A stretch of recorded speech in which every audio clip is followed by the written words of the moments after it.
வணக்கம். நாடளாவிய ரீதியில் தற்பொழுது ஏற்பட்டிருக்கின்ற இயற்கை பேரிடர் காரணமாக, வெள்ளப்பெருக்கு காரணமாக அனைத்து மக்களும் பாதிக்கப்பட்டிருக்கின்றனர். அந்த வகையிலே அரச வைத்திய அதிகாரிகள் சங்கமாகிய நாம் எமது தாய் சங்கத்தின் வழிகாட்டுதலின் அடிப்படையில் வடமாகாணத்திலே மருத்துவ முகாம்களை முன்னெடுத்து வருகின்றோம். வடமாகாணத்தின் 5 மாவட்டங்களிலும் அரச வைத்திய அதிகாரிகள் சங்கமாகும் எமது வைத்தியர்கள் மக்களுடன் களத்தில் நேரடியாக நின்று இந்த அனர்த்த பிரதேசங்களுக்கு சென்று மருத்துவ முகாம்களை நடத்தி வருகின்றனர். இடைத்தங்கல் முகாம்களில் தங்க வைக்கப்பட்டிருக்கின்ற மக்களை நேரடியாக சந்தித்து அவர்களுடைய மருத்துவ தேவைகளை பூர்த்தி செய்து வருகின்றனர். அந்த வகையிலே நாங்கள் தற்பொழுது ஒரு மருத்துவ முகாமை வெற்றிகரமாக ஏற்படுத்தி இருக்கிறோம். இதே போலவே வடமாகாணத்தின் அனைத்து மாவட்டங்களிலும் நமது அரசு வைத்திய அதிகாரி சங்கத்தினது வைத்தியர்கள் சுகாதாரத்துறையினருடன் இணைந்து தாதியர்கள், சுகாதார பணியாளர்கள்,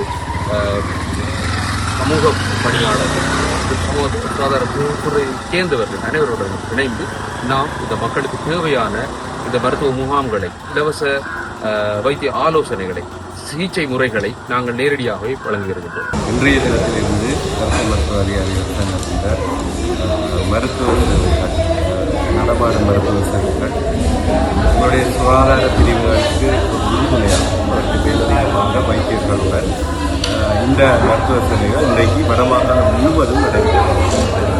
அவற்றை மருத்துவ அதிகாரிகள் சங்கத்தின் கிளை சங்கத்தினர், ஒவ்வொரு பிரதேசத்துக்குரிய கிளை சங்கத்தினர் அவர்களை மருத்துவர்கள் இவர்கள் பிராந்திய சுகாதார வைத்திய அதிகாரி, மாகாண சுகாதார வைத்திய அதிகாரி மற்றும் எம்ஓஎஸ் ஆகியோருடன் இணைந்து அந்த சுகாதார அணி, ஃபார்மசிஸ்ட், பிஹெச்ஐ, பிஹெச்எம் ஏனைய ஆட்களையும் கொண்டு அந்த மருத்துவ முகாம்களை நடத்தி கொண்டிருக்கிறோம். நடந்த பேரழிவுக்கு இயற்கை அனர்த்தத்தின் பின்னராக நடக்கக்கூடிய மருத்துவ பிரச்சனைகளை தவிர்க்கும் மூலமாக இது இன்று தொடக்கம் மிகவும் முன்னெடுக்கப்பட்டுக் கொண்டிருக்கிறது.